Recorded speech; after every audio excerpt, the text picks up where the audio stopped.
So, what's up, everybody? Marhaban, Nasılsın? My name is Simon Hill, Black American from Louisiana, coming to you live from Budapest, Hungary. This is episode 24, actually. 24, actually. Wow. Wow, I thought it was 23. Wow, time flies. Of Simon and Acting movie reviews on X. And today we're going to be talking about this movie, The Wild Pear Tree, 2018 Turkish film directed by who, Acting? And Nuri Bilge Ceylan. And the reason she can pronounce that so well is because why? I'm Turkish. Absolutely. So this is going to be an interesting perspective for me as an outsider reviewing this film and somebody really from the soil talking about this very deep, complex Turkish film. Who are the actors that are in it? So we have like this guy called Doğu Demirkol. He's playing the lead role, which is Sinan. And then his father, Idris, in the movie, and in real life, his name is Murat Cemcir. And also his mother, Sinan's mother, is played by Asuman Karasu. I think those are like the most famous actors. Also, the lady that he was flirting with, his old friend, Hatice, that's played by Hazar Ergüçlü. And I think, yeah, those are like the most sort of popular actors, but it does have a good acting. Right, right. Now tell us, a little bit of background on the actors or the director, if they're famous for anything in Turkey, if they're well known. How are people perceiving them? I mean, the director, Nuri Bilge Ceylan, I would say like most people, like most Turkish people might have probably watched his movies, specifically like Winter Sleep, because that one like got an award and, everyone was very proud of him and stuff like that. But it's still also like mostly known within the art circle, I would say, like, or cinema circle. Like, I don't know if my friends watched it or if my mom watched it, So I do think like his movies are not even for all Turkish people because they're kind of long and, they're kind of depressive a little bit and kind of very complex. So that's what I would say about him. But definitely everyone respects him, even though, they didn't watch his movies. And about the actors, I've only seen like the lead actor, Doğu Demirkol, and the father, Murat Cemcir, in mostly comedies. And the mother I've seen in all types of things like series, drama, all things. So yeah, I think like Doğu Demirkol is one of the upcoming like actors that does like cinema, like big screen and things like that. And same with the father, Murat Cemcir. So yeah, that's what I know about them. But I do watch like Turkish movies with Simon, and I did, consume a lot of Turkish media when I was a teenager and things like that. So, but now I don't watch it that much. So that's all I know about the actors and the director. Right, right, right. Well, I have to say, my experiences living in Turkey, being around Turkish people, and consuming some of your media, I do feel like Turkish media, or specifically Turkish film, can be very good because we watched another film by the same director, and it was called Winter Sleep. And Winter Sleep was actually one of the best movies that we saw, I believe, 2 years ago, and it was very good. And the thing is, when you go to Turkey, I feel like the Turkish people are very artistic. They have a lot of culture. They're very deep in their minds and reflective, and they love to talk. So this movie, I feel like, is a very how can I say this, reflective movie of that element of Turkish culture. Now, I'm not trying to paint Turkey in a broad brush, but I do think this movie highlights a lot of elements that I saw, like one being in Turkey and being around Turkish people, I would say. But I think the bigger question is this a Turkish film? Because this movie is about a writer who wants to write about a deeper human experience, but people just want him to write about his hometown and promote Turkey. And I think this movie is a good, how can I say this, brother to compare to American Fiction, a movie about another writer who's getting boxed in, but he has a different set of problems and that sort of stuff. So I'll ask you, Acting, is this a Turkish film, or is this just a film that happens to be in Turkey? Wow. I mean, it depends on who watches, I don't think like we can definitely say that because for me, it's not a movie about Turkey, but I would say it's a very good representation of the Turkish youth, specifically the ones who are like struggling artists or writers or whatever. So, a lot of kids are from smaller towns and, even if they weren't born there, their families are from there. And we struggle with like, things that happen in small towns, like a lot of gossip and, fathers or family members just like getting in trouble and things like that. And then on the other hand, you have like this life of yours that's sort of like the symbol of the big city where, you dream of being something big, doing something important. And it was like sort of the same for me, even though I was studying in Izmir in Istanbul, I was from a small town. And, you kind of face the same things when you go back. So for me, like, that's the way I related to the movie. So I didn't see it as a Turkish movie, but I can understand if you watch it from outside and see this as a Turkish movie. Right. I don't think an identity can be taken away from the arts or the artist. So like how Monk was struggling with being classified as a black writer in American fiction, I don't think you can take away Sinan's story or the story that this movie is trying to create from Turkey. So those two things can't be divorced because it reflects a lot of the indigenous culture of that nation, right? So that's just my opinion on that. That's how I view it. Did it feel like a Turkish movie to you though? It definitely has a lot of Turkish tea time, Turkish melodramas on TV, people out in the countryside doing farm stuff. The adhan always in the background, Allahu Akbar. You know what I mean? It's everywhere. So it feels very authentic and real and Turkish. You get what I'm saying? Yeah, I mean, yeah, like I said, it's a very good portrayal of that small town in Turkey. Right. Speaking of that, Acty just said she was from a small town, and I realized last night why I love my wife, because I'm from a small town too, and I realized she's country. My wife is country, country. We were eating fish last night, and she was like eating the eyes, eating the fins, eating the tail. I was like, girl, you country, and that's why I love you. Well, what can I say? You're a bit country too, so I'm bougie country, you country country. wow. Anyway, Okay. let me just, so a part of me doesn't want to make this review way too long, because if somebody watches this 3 hour movie, I would hate for them to like sit through like another 2 hours of discussion on it. But there is a lot to talk about it. But I'll just read like the plot summary, and then we'll pick apart different parts of the story. Is that okay? Sure. All right, so this story is about a man named Sinan, and Sinan is an aspiring young writer who has just finished college. Returning to his hometown in Chan, he sets about trying to find local funding to publish his debut manuscript, which he calls a quirky autofiction metanovel, but finds that the locals are uninterested. He also discovers that his eccentric father, Idris, has allowed his gambling addiction to disastrously reduce the family's fortune and stature. I want to say, like, they didn't mention this, but he wants to be a teacher, and his father was a teacher. And I feel like Sinan wants to try to follow in his father's footsteps, but he also has that sort of father-son beef that exists between a lot of young men and their fathers. You get what I'm saying? And I feel like he wants to write the book to sort of, get back at his father and like, lash out like an angry, angsty young man. But also at the same time, he sort of admires his father and looks up to his father's genius and brilliance. And that's why he wants to be a teacher like him. What do you think about, the relationship that we see between Sinan, his father, his hometown, everything like that? I mean, it's very complex. I don't think that Sinan wants to like specifically be a teacher, but that's kind of like the way his life led him. Because in the essence, I think he wants to be a writer, right? So and he's thinking, if I can't be a writer, then I can be a teacher. His friend is a policeman and things like that. So it's like at the end of the day, we do what we have to do to make a living. Mm-hmm, mm-hmm, So I felt like teaching was kind of like that to him, but I do see like his admiration for his father as a teacher, and mm-hmm. I do see like him maybe like trying to go from his footsteps a little bit. But yeah, I mean, his relationship with his father is like very complex. He hates him, but he's still family, so he can't do something bad to him or anything like that. But he just like sort of despises him for ruining everything that he had um, because of like gambling. I think hate is a strong word to use for how Sinan feels about his father. I think it's more disappointment. And I Yeah. can relate to this disappointment because my father was a brilliant man, but he had his own personal faults. And he ended up moving us to like the small town in the middle of nowhere in Louisiana when we could have grown up in Houston, Atlanta, Miami, all these opportunities, right? But he kind of squandered his opportunities. And so I feel like Sinan has this sort of like resentment. Like, why did you make us move to this small town in wherever in Turkey? You're a brilliant man. Why did you do this, right? And also he's, upset that his father has started to gamble now and sort of wasting his life away and stuff like that. So I don't think hate is the right word to use. Yeah. Yeah, I agree. Like disappointment is like the perfect word because yeah, like that's how I feel about my father too.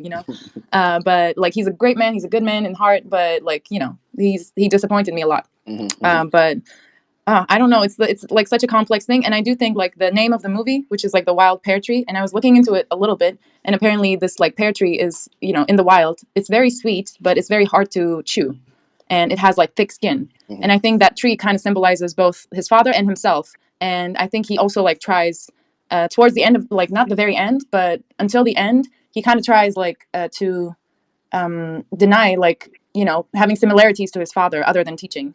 Right, right. Like in an emotional way, he don't want to be similar to his father. Mm-hmm, Like mm-hmm. when he borrows money to publish his book, he says at least I'm borrowing money to do something good and not like for gambling Right, and right. things like that. So I think even though however much he doesn't want to relate to his father, he does at the end. So that's also one aspect. Right, right, right. Another thing about the wild pear tree, when Sinan makes it home, his father is talking a lot about the farm. Like he wants to work on his family's farm and refurbish it, plant things on there and stuff like that. And Sinan is talking about the wild pear tree, this sort of tree that grows kind of twisted and mangled out in the wild. But if you find it, it's very rare and you should celebrate it because its fruit, like you said, actually is very sweet and stuff like that. And there's a scene where Sinan, his father, and his grandfather go out to the farm and they're trying to like dig a well. And this well, they think there's water there, but they don't know. So they keep on trying and trying, but no water seems to come up. And then his grandfather has a talk with Sinan and talks about this time when they accidentally left Sinan's father, Idris, out under the pear tree and he was asleep and they forgot him there. And I thought that's like a low key, that's like a ghetto abortion. Oh, we forgot the baby. And they left the baby under the tree so long that ants were crawling over him and stuff like that. They thought he was dead and stuff like that. And Mm. I think that sort of gives us a peek into like Sinan's father's psyche because he was abandoned since birth. He knew since birth like maybe life is going to be hard, life might not be worth it. And so maybe that's why at the end of his life he's like, I just want to go on the farm. I don't want to deal with all of this stuff and disappointment that the world has given me. That's how I'm sort of like looking into Idris's character. What do you think? Yeah, I mean a little bit. There's like I would say most like older generations, like my mother, my father, my grandmother, and all of those like people before them, they were kind of like raised in a sense where they were a little bit like left alone, and not in a sense, like in a sense that like they were like they had to grow up early because when you're living in like a small town, you have responsibilities and things like that, and affection is not shown that often. It's like a I don't know, like German parenting or something. So yeah, like I think that also like affects a lot of their psyche, like you said, and it makes them also hard to like show affection sometimes. But I don't think like Sinan's father was like that. I think he wanted to show affection, but he was most of the time rejected. Or, like Sinan most of the time blamed him of doing something or blamed his actions like being fake and things like that. Hmm.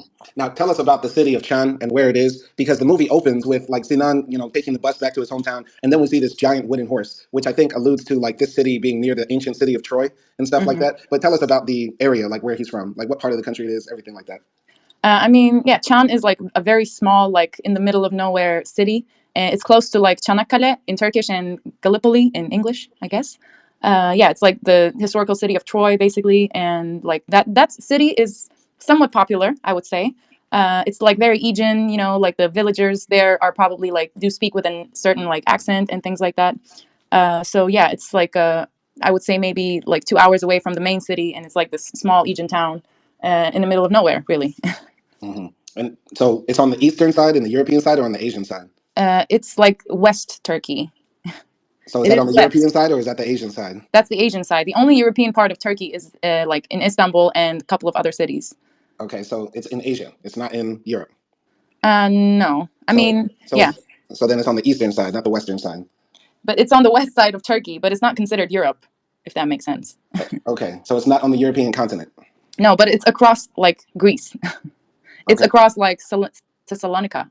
Okay, it's considered Western Turkey. I think how Turkey divides itself is like Ankara is in the middle of the country on the Asian Yeah, side, and so anything west of Ankara is considered West Turkey, right? yeah, a little bit. Yeah, I it's got you. like on the same level with Izmir, but a bit higher up. Okay, okay, interesting, interesting. All right, so another part that happens when Sinan makes it back to his hometown from teaching school is that he goes to the mayor's office to get his book published, which I find weird. Me as an American, it's like if we want to get something done, we don't sort of like go to the government. But I think a lot of other countries have like this, relationship where like the government's supposed to help us out.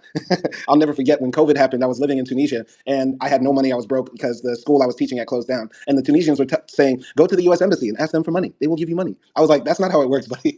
Like America does not give money to anybody for any reason." But what did you think about that when he went to the mayor's office? The mayor's telling him, write about Troy, write about the city, try to promote tourism. And he's like, I don't want to do that. I'm writing a story about deep personal reflections. And it's an avant garde book. What did you think about that? I mean, yeah, like tourism is obviously a big part of Turkey, specifically like in the Aegean side and the Mediterranean and things like that, or Istanbul even. So if you're doing like a touristic documentary or writing a touristic book, like a tourist guide, maybe the government might help you. And especially if you're like in a small town like Sinan, then you probably someone knows the municipality leader or something like that. Mm-hmm. So yeah, but that was just most of the time the government says they might help, but they don't really like help that much. Like they would throw in like $50 for $1,000 project or something like that. So Mm-hmm. yeah, I think that was like just him, taking a chance. But I think he also knew that it would not probably work Right. either. A part of me felt like Sinan wasn't really trying to take his writing career seriously because being a writer is also a skill and you have to use your skill to the benefit of others. And then when you gain enough money or clout, then you can use your skill to talk about what you want to talk about, right? So like, you write for the local newspaper about, oh, the new high school opened a gym. Oh, some people in the city are starting a foundation to help the homeless. Okay, and now you get to write your new nonfiction, avant-garde biography, right? Like you sort of have to give and take. And I felt like Sinan should have said like something like, okay, I can write another story about tourism, but then help me with this book, like proving his skills. You get what I'm saying? I felt like he Yeah. was a young man who wasn't like taking it seriously. He just really wanted to lash out. That's how I felt. What did you think? Yeah, I mean, at one point in the movie, I think when he was talking to the author, like he said something like, maybe I'll write for a newspaper or I'll write a column or something, if nothing works out. But he just has this idea, but he doesn't really want to do it. And he just wants to do it like his way, I feel Mm-hmm. like. And Mm-hmm. also, I felt like there is like this, he was a bit afraid of like being a failure and, nobody buying his book. And maybe like I'm not that great, sort of like failure that he had or like fear that he had. So Mm-hmm. I think that's also why he didn't like go the full length. Like he also maybe struggled with like, I don't want to, do things that I don't want to do just to sell things. Mm-hmm. It's sort of like Monk, But the like reverse, in the because beginning. Monk actually did do something he didn't want Yeah. to do it to sell. He sold out, but Sinan doesn't want to sell out. And speaking of Monk, this movie reminded me of like the first world problems of America compared to like the developing world's problems when it comes to Hmm. art and stuff like that. What did you think? Yeah, definitely. Like when you want to become an artist in Turkey, it's like very much likely that you're sort of like mocked because we have the saying. I'm sure maybe you have it too. Like art doesn't feed you, and things like that. So it's really like an extraordinary thing that if you succeed as an artist in Turkey, because really the culture, the economics, just set a lot of struggles for you in the way. Like, you know, most people who are artists in Turkey are not actually artists. They have another profession and they do it on the side. And if so, it happens, they get famous, they become famous, or their art is appreciated or whatever. And the So, crazy thing about that is my experience in Turkey is like there are so many great artists there, like so many people that do graffiti. Your friend is an artist. He mhm. literally paints pictures. When you're walking the streets of Istanbul, you hear so many musicians outside. When you're, so many talented people. Like Turkey definitely has top five musicians that I've ever heard in my life. You know what I mean? So it's crazy that that culture sort of exists because I feel like there's so much, richness in the fabric of the country. You get what I'm Yeah. saying? Yeah, but if you're going to go down that route, then you have to like be ready for doing things like for free. You know, you have to be ready for not really getting anything from the art that you do. You have to like sacrifice basically your economic situation in order to do art, because like you said, like my friend is an artist, yes, and she loves to do like paintings or graffiti and things like that.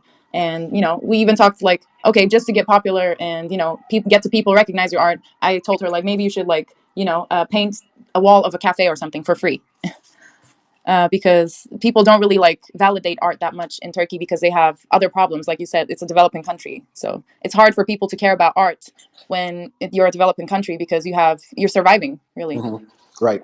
And also the thing about books, like Sinan wants to be a writer. And I think this movie does a better job of American fiction talking about how the general public doesn't read. Yeah. And there's like, nobody.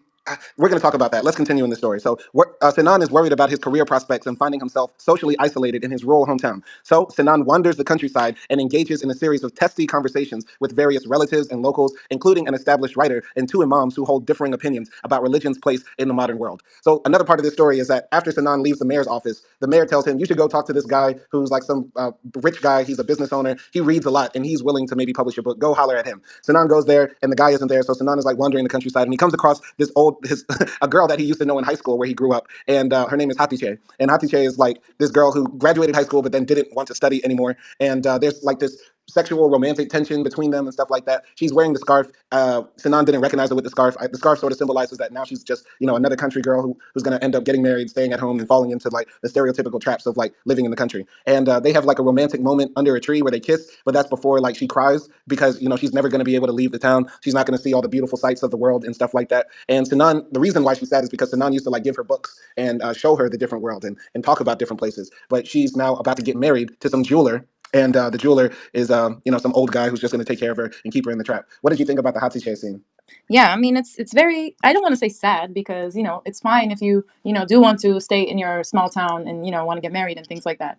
But I don't think that's what she wanted. So yeah, it was sort of upsetting to see her like that, and that happens to like thousands of people, like women in Turkey, where they sort of get trapped within that like tradition or culture, and they don't really have the opportunity to make it in the big cities if they have big dreams and things like that. And it was also interesting, like she was saying, that's what I wanted to do either way. Like I wanted to become married and stay at home. But then, she doesn't really believe that either. And when she says that, Sinan is like, "Oh, you're a feminist now." And she's like, "No, no, I'm not a feminist. I'm just that's what I want to do." Which was, interesting, because even like I would say an educated guy like Sinan, he kind of imposes like those traditions to her. Also, like he's like, it's not so bad. Like you're gonna be rich and things like that. So This is where I felt like the movie, was not being judgmental about this sort of society because, like, that was a moment right there. You could have had Hatice saying, "My mother told me not to go to school. My father wants me to get married," but none of that happens. And Hatice just says, "I was just sick of school. I didn't like school. Why not stay here?" and stuff like that. So you're saying like she didn't, really believe it, but I feel like she did believe it, and I feel like the story, you know, the movie itself is saying that people make choices to stay in the country, stay in the world that they know because that's just what they want to do sometimes. And I feel like it's different maybe from other people who might want to tell the story and criticize that sort of choice or criticize people that are forced into that choice. You get what I'm saying? yeah, I mean, maybe, yeah, she did want to stay in the town and she did want to get married and have kids and stuff like that, but probably not the way that it happened. I didn't think that she was in love with this jewelry guy. Hmm. And so yeah, like, yeah, that's like I said, that's like a very true reality of Turkey, and that's fine too. Like not everybody is supposed to go out to Istanbul and become a doctor or whatever.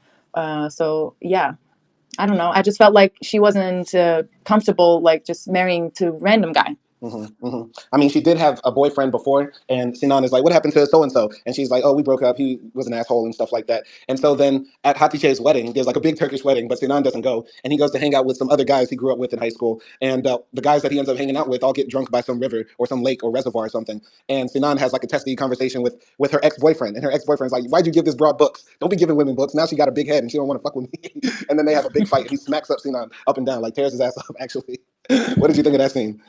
Yeah, that's I don't know, like uh once again, like, these guys, they think that they're entitled to marry girls just because they've been together for a long time, and think that reading books is the reason why they split up, I mean, which I is think it did have a part of crazy. it. I think it did have a part in it though, because when she did learn about the outside world and different places and stuff, now you have the how can I say this? Knowledge is the root of all evil, right? When Eve bit the fruit, that's when all of mankind fell down. So they say in the Bible. You get what I'm saying? Yeah, but she was like, I think at one point in their conversation, she said something like, oh, like, what if it rained right now and then we kissed under the rain, or we ran, like, have a romantic moment and things like that. I think she wanted something like that. And maybe those were the type of books that she was reading, like just romantic novels or something. I don't know. Now she And was I'm not horny. talking about like cheesy romantic novels, but, and the guy, her ex boyfriend, probably didn't fulfill that romance that she wanted in her head. So probably that's why she broke up with him.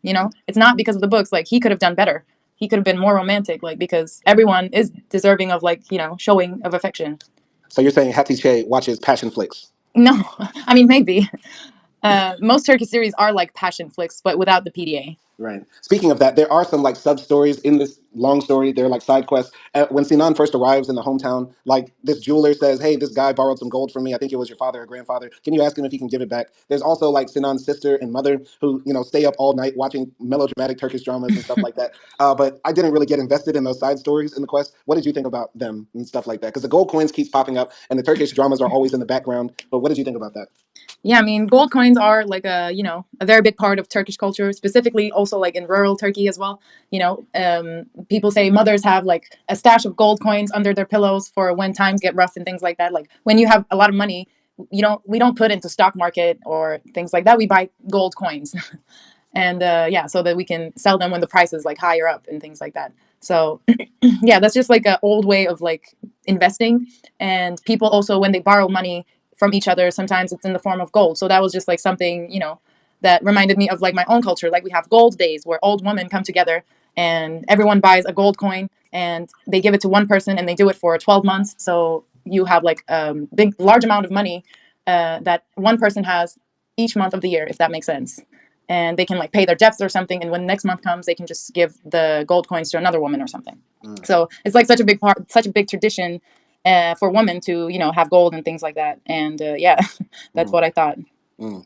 Very interesting. We need to do that. We need some gold coins. Somebody send us some gold coins. Send donations our way. And I mean, that's also like what you give to married couples as well. And like, Mm. we had those things as Yeah, well. Not definitely. not a lot, but just saying. I didn't see it, and I didn't want it. I felt bad. Yeah. It's a different culture and a different tradition for me. I don't like getting gifts like that, especially I when mean, it's part of culture. They do it so that the married couple can start a good life. They can put down a payment for a house or something. I'm American. At my wedding, just bring me a toaster, a blender, and a new pair of shoes. That's it. That's it. But yeah, that gold quest kept popping up on the side. Who borrowed gold from who didn't give it back, who keeps taking. I think also like the melodramas that were on TV constantly in the background whenever Sinan went to the house and his mom and sister were watching it all the time. I think it sort of underlies this like constant drama that seems to be in like Turkish media and stuff like that, and maybe how that can reflect real life or affect real life. Because I Yeah. think life imitates art and art imitates life a lot of times, no matter what Mhm. country you're in. And a lot of Turkish music, like the Arabesque music, is very dramatic, melodramatic, and stuff like that. So that's what I think the dramas on TV were meant to represent. But what do you think? Yeah, I mean, definitely older generational like Turkish women do love to like just dramify their lives, because they do really go through like hardships. Like Sinan's mother, she ran away to marry her husband and things like that, because that was sort of like, if your parents don't let you marry someone, then you run away with them and you hope that your family forgives you one day, basically. And it's just like a runaway wedding. Like your But life. like my life, You sort of ran away to marry me. well, I didn't run away, but yeah, like my uncle did that. My uncle's wife ran away from her home, and then like they came into my mother's house, and I was there, and her parents were there, and they were asking for their daughter back and things like that. So it was Wow. like kidnapping, but like she was also in it too. Mm. Yeah. And yeah, like those type of things, because they lived through those things, I think they relate to those old Turkish melodramas, because it dramatifies their life. Yeah. Yeah. And they're like, oh, I've suffered so much and things like that. And I think Sinan's mother was also like that, because at one second, like, she would say, He lost everything. I loved him so much. He used to like talk so good. He was so romantic and all of those things. But then another second she says, but he's not so bad. Hmm. He still like provided you with everything. He's okay. So yeah. Right, right, right. Yeah, the mom was, too hot to be dealing with all that BS in her family. With a broke ass English teacher or whatever husband, a son who's like on the fence about what he wants to do with his life, and a and a daughter who doesn't do much of anything. She was like, I was thinking the entire time, girl, you can find you a nice rich man, move to Istanbul, or Ankara or Izmir. You didn't have to deal with all that. Shout out to her as an actress. She was pretty good. But the story of like the daughter was unexplored. I felt like Yeah. for a 3 hour movie, you could have did some character exploration with her and also with the mother more as well. Though she is a bit more prominent in the story, I would say. I mean, yeah, that's also a bit part of the culture, though I would say it's less now. But once again, like in more smaller towns or rural areas where parents are like not that educated, I would say they do value like male kids more, their sons more, because they are the continuation of their family name and things like that. So maybe that was the reason why they didn't really dwell on her, Mhm. because they just expected her to study and get a job somewhere and marry and have kids and things like that. Yeah, possibly. So another part of this movie is that Sinan goes to like some author who's very famous from his hometown. He's not like mega famous like in the entire country, but he's like a local hero because he writes about the city, but also writes other books that sell well. And he sits down with him at the bookshop after selling a manuscript. I believe it might have been his father's manuscript or grandfather's. Do you remember? I don't remember what like whose was it. I don't know Yeah, if they even say it, but yeah, it's like an old family book or yeah, something. yeah. He sells some family book for money because Sinan is always short on money. And while he's at the bookshop, he meets this famous local author. And they have this very long dialogue, which is constantly throughout the movie. The movie is a series of very long conversations Sinan has with other people who are on the other end of the success spectrum. And basically, the author is trying to answer Sinan's questions. Sinan's, asking, how did you get successful as an author? What does it take to write? What does it mean to write? And the author is just listening to Sinan go on and on and on and on and on and on and on. And then eventually, the author's like, I have to leave, good sir. And Sinan continues to try to ask these deep philosophical writing questions. And when they make it to some bridge, the author just goes off on him and says, bro, listen, I don't care about these deep ideas. I don't care about winning the Nobel Prize. I don't care about any of that. I just do my job as a writer and then I go home. And this entire time you were giving me a headache, a migraine. And he yells at him. And Sinan continues to try to badger him, but he then eventually leaves. What did you think of that conversation with the guy? Yeah, that was interesting. I think like Sinan wanted to a little bit like show off like his artistry, and like not in a sense like his book or anything, because he doesn't really talk about his book that much, like what it says in the book or what the book is about. But he sort of just like wants to show off like the type of artist he is, and he kind of acts condescending to this guy because this writer was in like a festival with other writers, and he's questioning like, so did you guys write your biography? Because I think it's a bit weird for a writer to write about his own life and things like that. And also like at one point he also says, don't you think it's a bit like not very noble to collaborate with other writers for certain projects, because aren't you supposed to like do art for art's sake and things like that. So I think he pisses him off in that way. He's looking for some validation. He's critiquing a successful writer, and I think he also gets some joy out of that too. Mm-hmm. Honestly, but I think he also is trying to find out how a successful writer thinks as well. Mm-hmm. Mm-hmm. I don't know, what did you Absolutely. think? I thought, Sinan said a lot in that conversation. He was like, I want to check out the competition. I've read most of your books and I really, admire you. But also there's like this, idols become rivals sort of thing. And the guy is probably looking at Sinan and saying, bro, you haven't written anything, published anything. And he says something very interesting. Most young writers think that when they publish their first book, the whole world is waiting for it. And then they are woefully disappointed by the results, which comes out to be true in the end.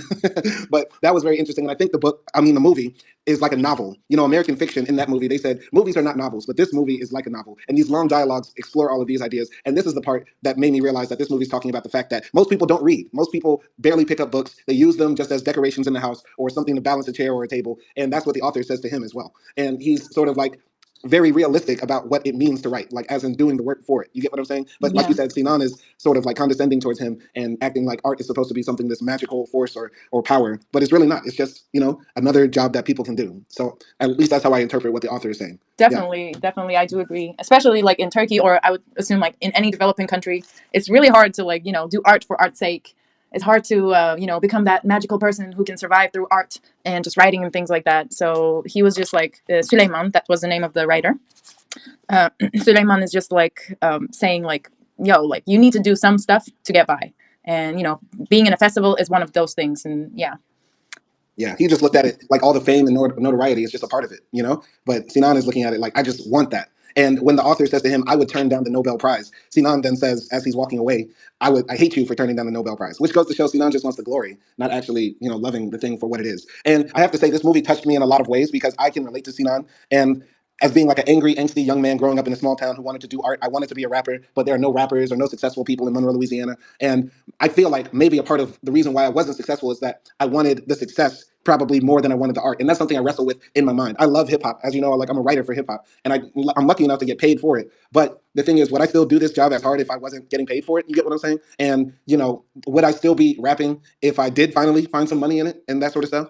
I guess that's a very hard question for me to ask myself and to reveal about myself because it might show that I'm, superficial or that I only care about money and stuff like that. But when I think about how my life turned out, maybe that's why, and that's just the reality of it. And I think Sinan is like a reflection of that, if that makes sense. You get what I'm saying? Yeah, of course. I mean, even though like, I never, I've never like was an artist. Like I didn't really create anything and things like that. But with everything, every project that you do, you feel like you have to feel like it's going to be a hit or something because otherwise it's like Kanye says, if you're not the biggest fan of yourself, then who will be the biggest fan of yourself? So you do have to have that egotistical like view a little bit. Mm-hmm. It's not even ego, it's like confidence. Mm-hmm. And there is a thin line between them, but I think like Sinan also had that same, vibe. Mm-hmm. A Right. little bit like he had to feel that way because if he doesn't, then who would? Mm-hmm. Yeah, yeah. And this movie, I feel like also, how can I say this? Talks about how young men who don't have opportunities sort of get trapped in this negative feedback loop. Maybe in a lot of countries, but I feel like particularly in developing countries, like you said, it's very hard to do art in a place where a lot of people are poor, a lot of people are just struggling to get by,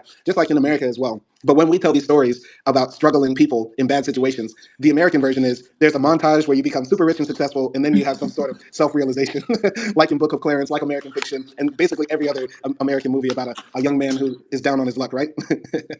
But in these other movies in other countries, right, the young man is down on his luck and he stays down. Like, what you gonna do? You got to stay down, bro. Life sucks. Life's hard. You get what I'm saying? Yeah, I mean, yeah, this movie definitely does not romanticize like being a writer or anything like that because it is hard in reality.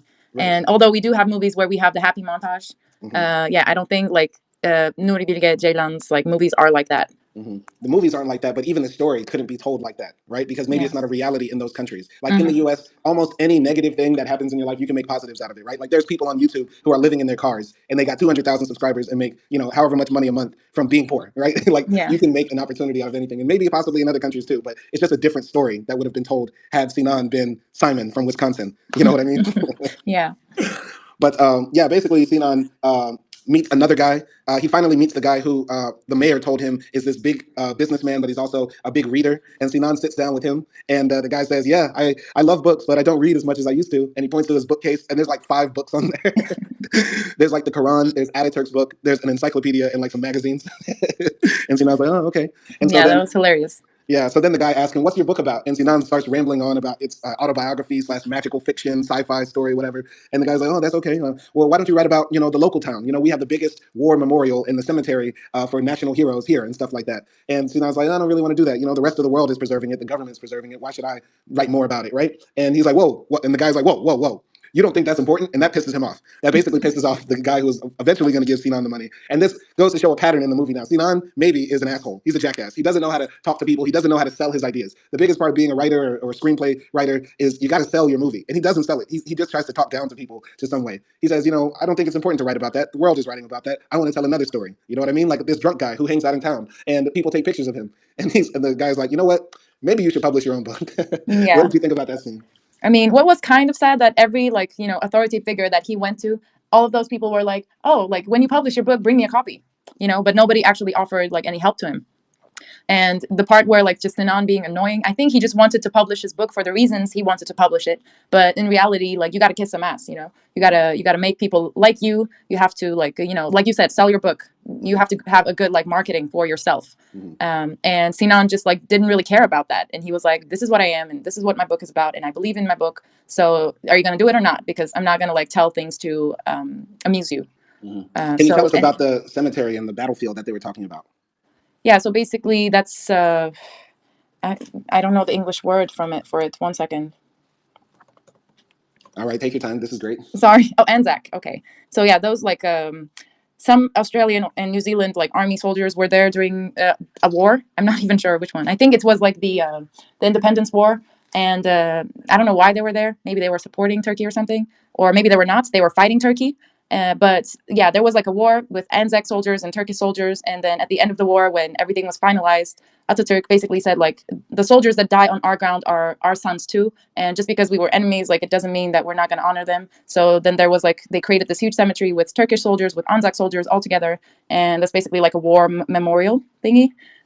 With like graves with the names of the soldiers and things like that, so it's like a big honor for Turkey, and yeah, it was like a very sentiment. It's a very sentimental thing, Hmm. because it was like we understand every mother who had to sacrifice their son and every father who had to sacrifice their son to go to the war. Hmm. Hmm. Yeah, as cool as that story is, and maybe as important as that story is for telling Turkish history, I can feel Sinan for not wanting to write about it, because that's like saying I'm going to write about the Lincoln Memorial, or I'm going to write about Mount Rushmore. Like, okay, there's enough information about that out there in the world. Let's talk about some other stories that relate Mhm. to the environment. What do you think?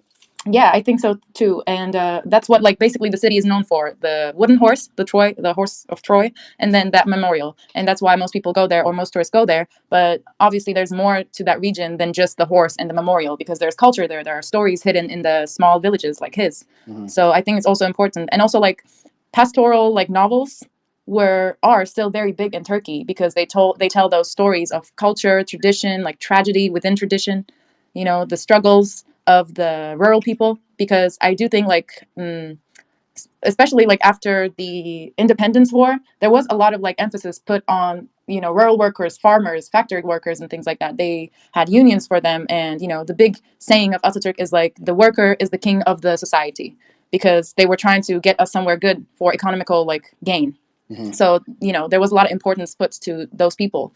Hmm. um, yeah, they were like I don't know, free education for them and things like that. So I think that's also why it became very popular, like in the beginning of the country, and Hmm. a lot of like famous novelists have the same themes Hmm. from Hmm. different parts of Turkey. Right, right, right.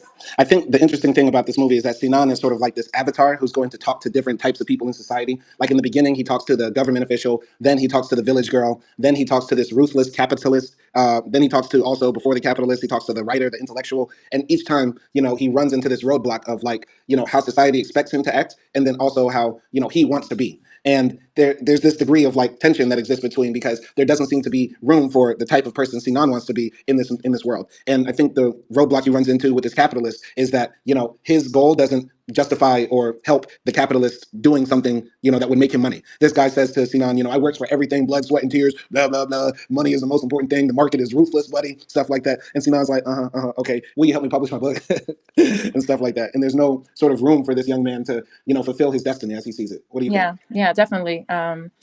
Yeah, I mean, in Turkey, they say, like, our history teachers say this: the geography that you were born in is your destiny. And I feel like that's a very big theme, also in this book as well, In this because book, even in this in this movie. movie, because even though like this movie is about like the geography and the culture of that land, it's also the thing that sort of paralyzes him Hmm. too, in a way, Hmm. because he can't publish his book. Hmm. Hmm. Speaking of geography, one of the interesting things in the background of Sinan's life is that he wants to be a teacher, but there are very few jobs for teachers. Like there are like 300,000 new teachers, but only so many opportunities. And one thing interesting about Turkey is that when you become a teacher, you have to spend 2 years in a place the government assigns you. And most of the people get sent to like the far east of the country, which is more rural, conservative, maybe a bit backwards. And Akdi explained all this to me last night, that only a few people get sent to like the major big cities, like Istanbul, Izmir, whatever. And those people usually have connections with the government. So the thing is, because Sinan has no connections, no money, no power, he's probably going to get sent to the east. And there's, once again, this movie doesn't criticize that at all. The movie doesn't Yeah. criticize any aspect of this sort of society where people sort of get trapped in this feedback loop of being in places where they aren't able to be their full selves because of Hmm. the conservativeness of society and stuff like that. The movie doesn't give any commentary. But do you think they should have? Do you think the idea of sending teachers to the east, or some teachers not being able to get jobs, so then they become soldiers of young girls who have to stay in the village? Do you think Nuri is doing a disservice by not commenting about it and just accepting it as a fact of life? What do you think about that? I actually like his approach of not criticizing it, because once again, that's such a big part of like Turkish, diaspora. Like that's just a reality. And even though we can do things to change it, and we should do things to change it, there's no like use in criticizing that, because there are people who actually want to live like that. Or there are people who don't, find any harm in going to the East to work there for 2 years, 3 years, whatever. And I do think like I actually think that policy is good. But the bad part about it is that, yeah, like we should, if you're going to be a government worker, then you should work for your government, for your country, and that means also like helping everyone in the country. And those are the places where people lack education the most. So I think it's a noble like thing, but the problem is that once you go there, there's not enough material, there's not enough funding to uplift those schools, and only having a teacher there is not going to do the thing. You know, kids don't have notebooks and books, and they don't have smart boards, or I don't know, like enough. Or also, like, teachers don't get enough pay to be motivated to go to East. And you know, if they're married, they have to leave their wives and things like that, or husbands and things like that. So there's not enough motivation and support from the government to make this system good. I feel you. I feel you. So you actually like that policy, so it shouldn't be criticized. But maybe the other parts, should have been talked about as well. Because I didn't know that at all. You didn't explain that to me last night, and that's new. The idea that the teachers are sent there, but they don't have materials to do what they need to do. But it's hard for me to watch a movie that doesn't criticize some parts of society, because it's like, I'm imagining like a Black American movie that talked about, I don't know, your cousin going to jail and it's an unfair sentence. He gets 20 years for drug trafficking, nonviolent stuff like that, or a Black woman who goes to work at a company and she's getting paid less, and they just accept that as a part of life, and there's no critique of that at all. It's hard for me to wrap my mind around that idea that just acceptance is okay to tell a story where so many things might be perceived as negative.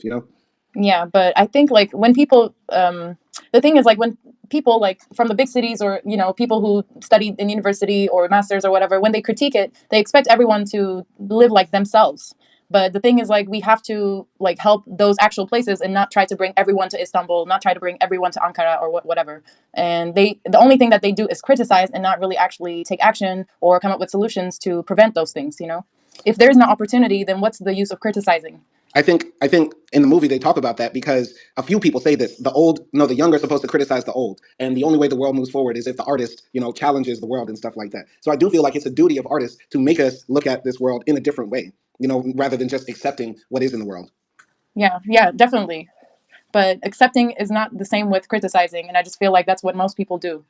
But And but there's like, value in criticism.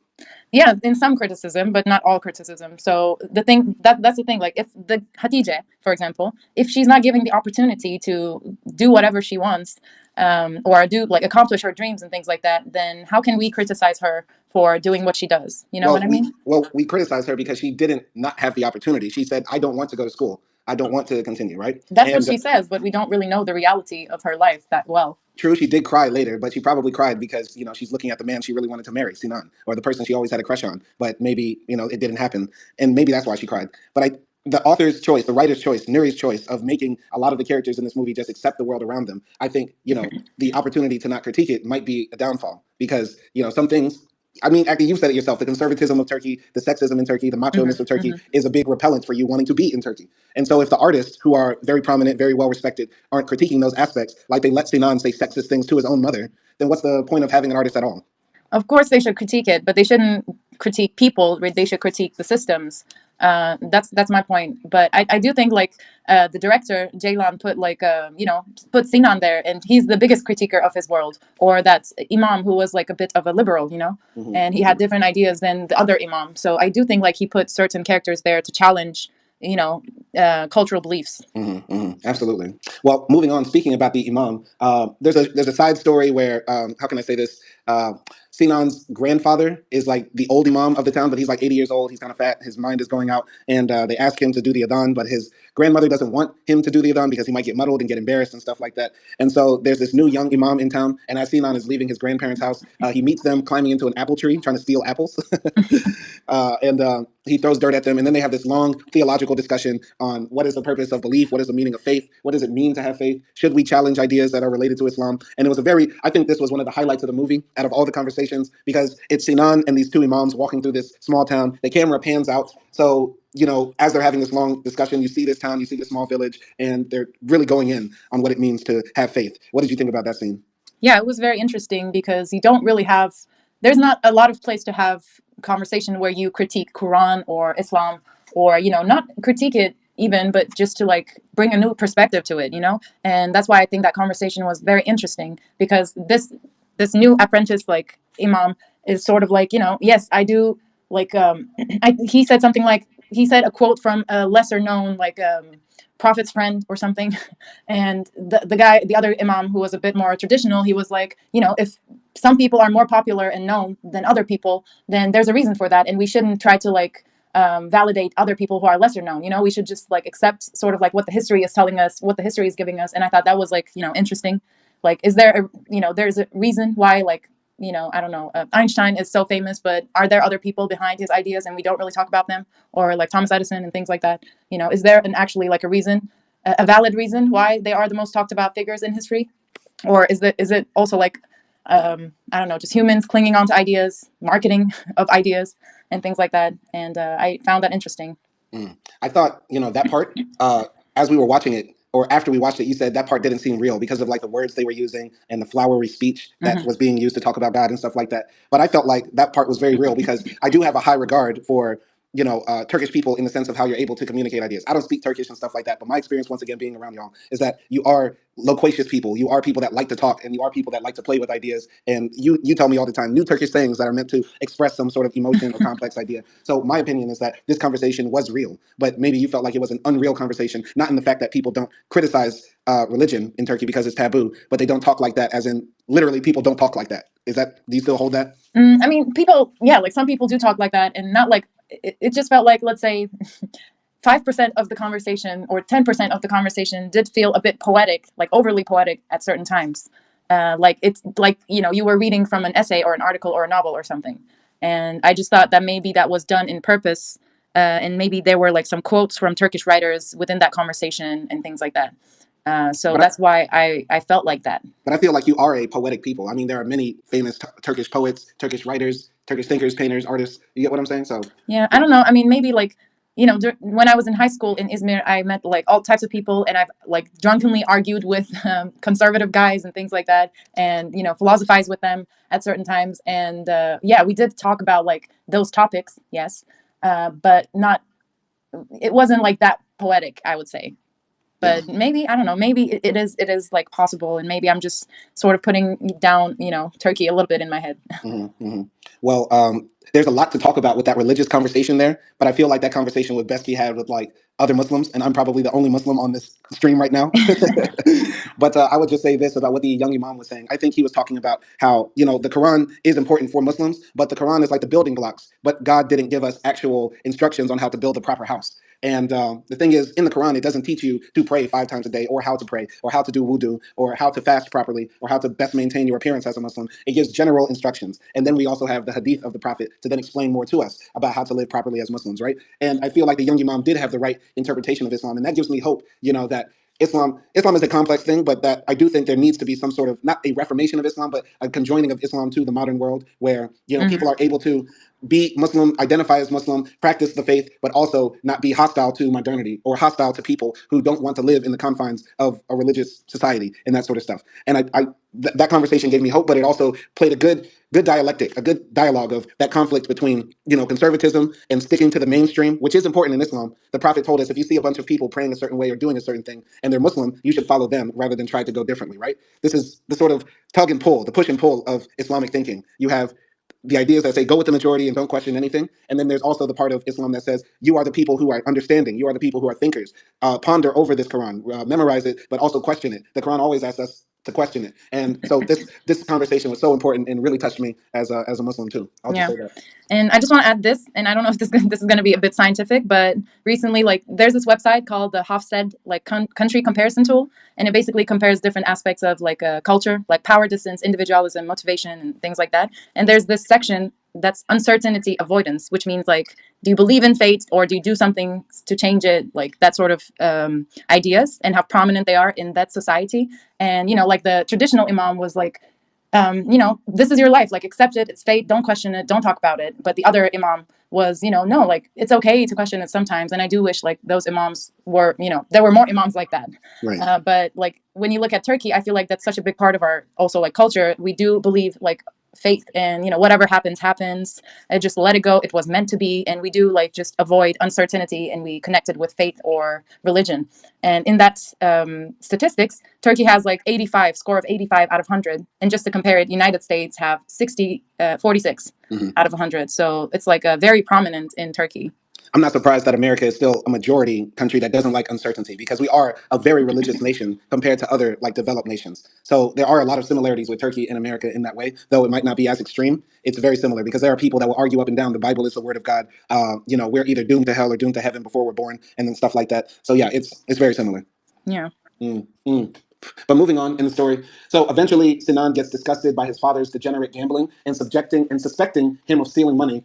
Sinan sells his father's beloved dog for the money to have his book published. He then leaves town for his required military service. When he returns, he finds that his father has abandoned his family and is now living as a rural shepherd. So the interesting, I really I like the mean, scene. Go not ahead, go really ahead. abandoned, but he just like now lives up in the village rather than in the town center because he's just like working on the farm and things like that. And he's now sort of uninterested in his family life. So like everyone knows he's there and things like that. And his mother wasn't like that upset about his father being up in the village house. So I wouldn't say abandoned, but just like, I don't know, away from the family house. All right, but I really like the scene when Sinan is out in the far east in the snow, and they show him becoming a soldier just by having him, press his boot in the river, and then the camera pans up to his mangled face as a soldier. I really like that. That was really cool. I thought that was dope how it was done. Yeah. But yeah, before he becomes a soldier, there's a scene where he, sees his father's dog, and we sort of missed it, but we didn't catch it until we like watched some reviews afterwards. Because the hard thing about this movie, it's so long and drawn out and a bit complex that you might lose the main plot or how things happen in the story. And we see Sinan have sort of like this beef with the dog underlying, but then Hmm. he sees the dog and sells it, but we don't see the actual sell happening. We just see the dog, and then the next thing you know, he's got his book published, and we're like, where'd the money come from? There's also a scene earlier in the movie where his money is stolen out of his pocket, and he has a big fight with his family, and there's a suspect belief that his father took the money. There's also a scene before that, I'm going back in time, where his father like begs Sinan for some money to buy a sandwich, quote unquote, but then Sinan sees him arguing with like the bookies who are keeping tabs on bets and stuff like that. So there's a lot that's happening throughout the story, and I think it built up to Sinan wanting to do something against his father to finally get it done, right? Yeah. And And yeah, also, go ahead. yeah, I think he publishes his book. Like he prints out his book before he goes to the military service. And there's this one scene, like he's, I think, a couple of days in a couple of days he's going to leave for the military service, and he gives one book to the bookshop, right? And then he also goes to his father's school where he's teaching, and he goes in and he has his book in his hand, and then he says to him, there are no electricities in the house, and mom said that you were going to get paid today, so I need, you need to pay the electricity, or like you should give it to me and I'm going to pay. And I think he was like kind of arguing in his mind whether to give the book to his father or not. And his father says like, they didn't give the money to me, I don't have it. And yeah, and he doesn't believe him, and he decides not to give him the book because now he's mad at him. And later that night, like his father comes home, and Sinan and his mother are talking like, he probably like is gambling. I saw him trying to hide something when I entered the classroom. I think like he's filling up coupons for horse race and things like that. And yeah, his father says like, oh, like you're blaming me for things and you don't even know what I was hiding. And he throws him the paper that he was hiding, and it's like this drawing of his dog, and it says like lost dog, please bring it back to this number or something like that. And he was drawing that, which was like an interesting scene, I thought. What did you think? Yeah, I definitely thought that he was going to give the book to his father, but when he walked in and saw him hiding something, he wasn't going to do it. Maybe that was his way of like saying, thank you for letting me steal your dog. But yeah, he decided not to. And I really think the conversation he had with his mother when he came home with his book and gave it to her was touching, but then it turned into shit really quick because Sinan's mother starts crying when she opens the book that he gives to him, and he writes, "This is all for you, mom. You did it all for me, and I do this all for you." And then the conversation quickly turns into, "Why did you marry this man? You chose to marry him. Stop complaining and bitching." And then he starts becoming full sexist and says, "You women are all the same. You're emotional. You're erratic. You make poor choices and then complain and stuff like that." And then she starts crying and gets really like pissed off at him. And then the power goes out later. And yeah, it was just all bad. What did you think of that conversation with his mom? Yeah, that was like just very disrespectful, Mm-hmm. because I do think that moms sacrifice a lot, and try to do the best things for us. And it's not fair to like judge people on the decisions that they made. Like that's just so bad. And then also, I was thinking like his romantic relationships, and it didn't seem like he had any. And it didn't seem like he was, thinking about that even really. So I don't know, maybe he was too depressed to have a relationship or something, or maybe he was focusing on his book a lot and just his troubles at home, and it just felt a bit like psychopath-ish. Yeah, Sinan definitely needs some pussy. He definitely needs some soft titties in his face. Sinan is having dry dick syndrome, where he can't get anything right because his mind is all distorted from having backed up semen clogging his thalamus. Um, yeah, I really started to dislike Sinan. And the thing is, this movie starts off with you having a sympathetic view towards him, but as it progresses, you sort of slightly, really dislike this guy. And the way he treats his mom in that case, it feels very bitter. It's like you can't even take a good moment like this and make it sweet and wholesome. Like everything with Sinan eventually twists, like the wild pear tree. So Sinan is the wild pear tree. As he Yeah. continues to grow, he grows in a twisted, mangled, distorted sort of way. And that's why it's hard for him to have relations. His mom even said, people used to say your son is weird, your son is bad, he's going to be a broken man. And his mom said, I used to defend you. Deep down inside, though, I think she used to roast him too. But yeah, he still can't even take the good when it comes. He has to make everything bad to some degree. That's how I Yeah, feel. yeah. And I think another part we didn't talk about in this movie is that Sinan, tries to confront his father in a cafe one time, and he walks into the cafe, and there are people in the cafe as we see in the movie. But then his father's like, "Bro, I'm here by myself," and then the camera turns around, and there's nobody there, and stuff like that. Yes. And it sort of tricks you into thinking, okay, is Sinan being reliable in this story? Can we trust everything we're seeing on screen? And I think this goes to show that maybe his father wasn't so bad. As the movie progresses, you start to feel better about the father. And I think maybe, honestly, the father only gambled one or two times. And like, because he's a poor teacher like me, because he messed up his money in 1 month, he now has to suffer for the rest of the year. So maybe he wasn't that big of a gambler as people thought he was. But I think it's all about perception because Sinan views his father as somebody who did so many wrong things in the past by moving to the small town. He now views everything he does as so bad, and everybody else views him as so bad, right? So Mhm. Sinan's father becomes like a sympathetic character. What do you think? Yeah, I mean, I think that was like an interesting part because in the movie you see these visions that you're not really sure if they are like if they happened or not because like that scene where Sinan like after he talks to the author, he kind of appears out of nowhere and then he asks the author to read his book.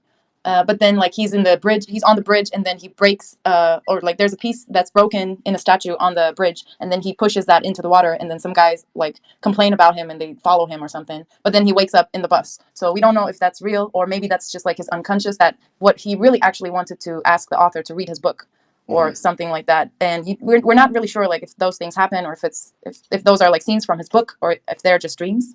Mm, But I thought that was like interesting because it put like another aspect to a movie. mm-hmm. Definitely. But yeah, like the thing like with his I don't know what I forgot your question. No, no, no. You brought up a good point. Like, can we actually trust what we're seeing on screen? You were talking Yeah. about that. And there was a part when we were watching the movie when he confronts the author on the bridge. He then reconfronts him after the author walks away on the other side of the bridge. And we said, how the hell did he get down to the other side that quickly? You get what I'm saying? So I Yeah. definitely think that was a dream or something like that. And the knocking over the statue didn't happen. And Yeah. And at one point he also sees like the dog that he sold jump to the water, but then he goes to the water and checks out and there's no dog there. So I mhm, think he also feels like really guilty about doing that and he's having like these flashbacks or visions about like the dog as well. mhm, mhm. Yeah, But and there's also another scene. We're going over all the dream scenes. There's a scene where a baby is like hanging from the wild pear tree, and the baby is sleeping in the basket, and the baby is covered in ants, like all in his nose and his face and stuff like that. And then Sinan wakes up, right? And mhm. so yeah, there's so many moments in this movie where what you're seeing isn't actually what you think is happening, or it's confusing. It's sort of like a Yeah. blending between those two worlds. I also think like that conversation with Sinan and his father, like it sort of happens, they have an argument and then his dad falls asleep under the tree and he's covered in ants again. And Sinan for a second thinks he's dead, Hmm. but he's not. And then he wakes up and he says like, oh, don't worry, the ants know me, like they won't bite me and things like that. And I do feel like his father maybe is still struggling with gambling, but we never actually see him gambling again. Hmm. We just Hmm. have like Sinan's doubts and his mom's doubts. Hmm. But I do think like he's a man who kind of made peace with his life Hmm. and is somewhat satisfied. And I do feel like Sinan is a bit jealous of that. Hmm. And when his father confronts him and he tells him like, say it because you want to say that I stole your money, so just say it. And I feel like there Sinan sort of understands that he didn't actually take his money, but he doesn't want to admit that because in his head he just wants to think of his dad in a certain way. Hmm. Hmm. So he doesn't really confront him. Exactly. Yeah, there's so many things in the movie where, what people said about Sinan seem more true than actually how Sinan acts. Like, honestly, in the entire movie, he doesn't gamble. We just hear that he did gamble, right? And Hmm. I think once again, he went to the casino one time, got fucked up with his money, and now he has to suffer from it because, that's teacher salary life. And I think his sister stole the money. That's my theory. Yeah, might be, yeah. Might be. So moving on, Sinan returns from the army. He goes to the bookshop where his book was. He left off more than one book, by the way, but his book didn't sell at all. Nobody bought it. Literally, zero people bought it. And the author that he met earlier has another book out, and he's like, becoming successful. So we see that as Sinan is leaving the bookshop, and he goes to his father. So when he Well, returns, first he goes to his mother yeah, and and his sisters. They are sitting, and he asks them if they read the book, and they sort of like didn't. yeah, they give all these excuses. They say, "Oh, I'm busy. Oh, I don't have time for school." But you did have time to clean the refrigerator, and you did have time to do all these other things, right? So, yeah, the truth of the author's claim earlier that first-time authors think the world is waiting for their book, and nobody wants to read it, actually.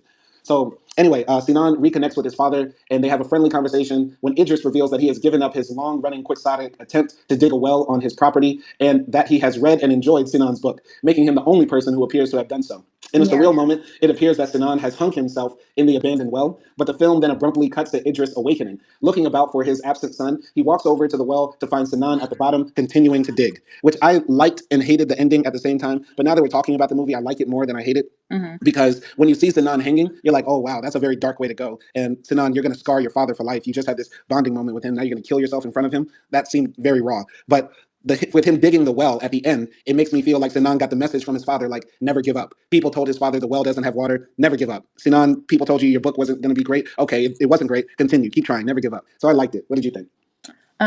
Yeah, I liked it too, but now like thinking about it, the what is the symbol of him like hanging himself? Was did he get rid of like the hostile feelings towards his father?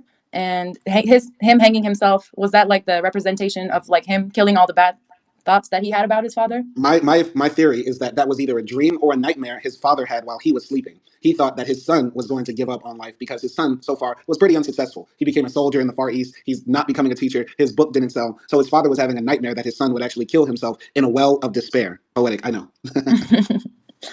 That's my theory. You have any? I also think that because like he sold his father's dog, and his Mm-hmm. father felt really sad about the whole event, and he was having like nightmares about his dogs and things like that. And he kind of sacrificed his father's, something that he loved to publish his book, and nobody ended up reading his book except his father. So maybe I thought that was also a symbol of his guilt a little bit. Mm-hmm. But then he was like, okay, so if he read my book, then I can help him not to give up as well. I Mm-hmm. can help him, no matter how stupid his idea sounds, and no matter how many times he failed, like if he's not failing on me, then I'm not going to fail on him too. Mm-hmm, mm-hmm. Definitely. I think it was a mix of both things, hope, aspiration, and bonding as father and son, like finally getting over that bridge. I think this movie is deeply about the beef that underlies, son and father relationships, because I feel like, and we argued about this last night, that a lot of sons and fathers have beef, like the same way moms and daughters have beef. And the thing is, everybody sort of hates on their father because fathers always fall short of the image of God. And even if you don't know your father, even better, because nobody sees God anyway. So I think Sinan's relationship with his father finally got mended, and that was a big part of the story. The wild pear tree is sort of both of them. Both of them are, wild men who grew up in a world that didn't really accept them. They're twisted, distorted, they're imperfect, but they continue to grow and continue to try to be better. That's how I feel. Mm. Yeah, yeah. I agree. I agree. And I think overall, how I feel about this movie is, it touches me in a lot of ways, maybe more than American Fiction, right? Because I feel like this movie really talks about those feelings that I didn't know how to express growing up in a small town, growing up in a conservative place, and it sort of paints it in a way where all of those ideas are sort of laid bare. But I have to say, this movie is not for everybody to watch. Number one, I feel like you won't enjoy it as much if you're not ready for long, drawn out dialogue that's very detailed, very methodical, and that can take you down long paths. I don't feel like you will enjoy this movie if you, are ambivalent about Turkish culture or dismissive of it, or even worse, like don't know anything about it at all, like no idea, like you can't even do a quick Google search or YouTube video. Like I feel like this movie is very, very raw in its essence and true to the nation and culture it comes from, and it might be hard for some people to get into it. It's not the most pretty film. I'm not going to say the cinematography was amazing or anything like that. The acting was very good because it does take a lot of talent for actors to deliver this sort of dialogue in a complex way and in a real authentic way. But it was entertaining for me because it touches a lot of real feelings I felt. Also, I'm somewhat familiar with Turkish culture and Turkish people to some degree. I'm no expert at all, and it was very good to see another side of the writer story. Like American Fiction is one side, but this is another side of it. So really Mhm. enjoyed it. Overall, I give it like an 8.5 maybe. Yeah. Okay. So what I think about this movie, I mean, I do think there are like a lot of complex ideas in this movie, a lot of things that you can talk about it for days and days. But it's like you said, it's like a novel. This movie is like a novel. So and it's like a heavy novel a little bit. So yeah, it's not for everyone. And sometimes the conversations or and the dialogues are so long that you can get lost and you can be like, wait, what were they talking about? So yeah, I think that part, some parts could have been shorter, but I'm not gonna like I think every conversation did have its importance, so I'm not gonna like dismiss that. And like you said, cinematography, it wasn't like the greatest cinematography ever, though there were like some nice scenes with the tree, like the baby and the ant, and some sceneries, like drone shots and things like that. So, but it was just like a it's like a soul of the earth type of movie for Turkish people a little bit, but it also like mashes up with like modern ideas and the modern struggle, which I think is like a very interesting theme.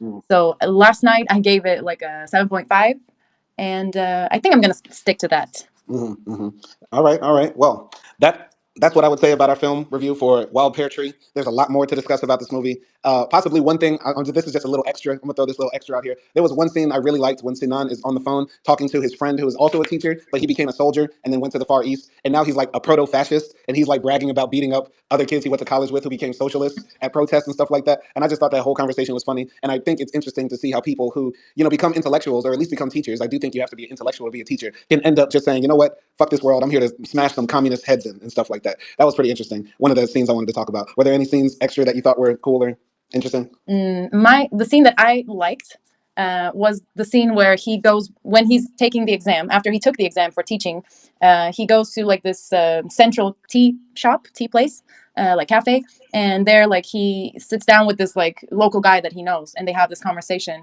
And I just thought like that conversation was a good summary why people don't give a fuck about art. What was the conversation? It was like this guy was like he sells like lotto tickets, like lottery tickets and things like that on the street, and we have like a bunch of those people, and he was like, you know what, I only need 250 liras to get me out of the poverty line.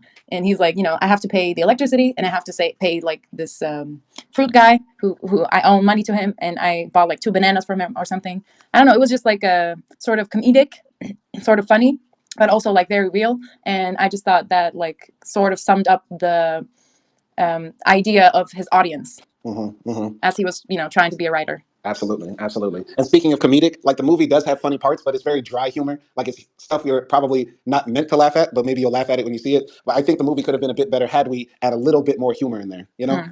So that's why I'm going to give it a score of an 8 and leave it at that. Yeah, I mean, you already know my score. It's 7.5. But yeah, that's all I say. All right. Should we continue to do some more Turkish movies? Not all the time, because I don't know if like a lot of people watch Turkish movies, but we can do one from time to time. I think that's the power of our dynamic. Like I bring a certain perspective to like Black American films or American films in general, and then you bring a certain perspective to Turkish films. That's hard to find in other podcasts. So. Yeah, definitely, definitely. And yeah, we'll try to do like maybe I'll show you like I have to pick my favorite Turkish film, and I'll show you that. Definitely. We watched Bergen a few months ago. That was something we watched before we started this review process, but that would have been a good one had we did it. Yeah.